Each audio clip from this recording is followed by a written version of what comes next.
Madame, Monsieur, bonsoir. Les titres de cette édition: première journée de Monseigneur Jean-Marie Lustiger à Paris. Le nouvel archevêque de la capitale a rencontré le cardinal François Marty.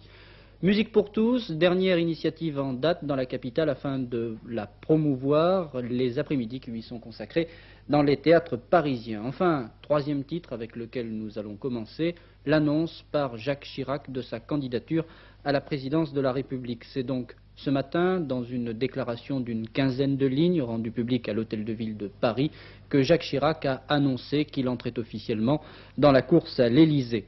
Il n'est pas dans notre propos d'analyser ici les conséquences politiques de cette décision. Je vous renvoie pour cela à vos différentes éditions nationales. Au niveau parisien, cependant, une question se pose. La candidature de Jacques Chirac va-t-elle modifier le cours normal de l'actualité municipale de la capitale? Le candidat Chirac va-t-il effacer le maire de Paris? À première vue, il ne semble pas. Ne vous y trompez pas, le fauteuil que j'occupe actuellement, celui qui est réservé au maire pendant les séances du conseil municipal, ce fauteuil n'est pas libre. Jacques Chirac, candidat à la présidence de la République, reste bien sûr le maire de la capitale. Le problème est de savoir si cela va modifier la vie de l'hôtel de ville.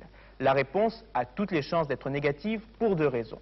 Première raison, même de loin, Jacques Chirac continuera de surveiller la vie de la capitale. Il a d'ailleurs promis que, même pendant la campagne électorale, il présiderait ici les séances du conseil municipal et tiendrait une fois par mois une conférence de presse sur les grands problèmes de Paris. Et puis, deuxième raison, l'équipe qui travaille habituellement avec le maire reste en place. Il ne devrait pas y avoir de grands transferts entre l'hôtel de ville et l'état-major du candidat à la présidence de la République. Les adjoints restent en place, ainsi bien sûr que Camille Cabana, le secrétaire général qui anime la grosse équipe administrative que représente la mairie de Paris. Les grands dossiers actuellement traités ici, que ce soit Bercy, le logement social ou encore l'aide aux personnes âgées, tous ces grands dossiers ne devraient donc pas être enterrés pendant la campagne. Et puis, n'oublions pas qu'il y a déjà eu des précédents, notamment pendant la campagne électorale des législatives de 78.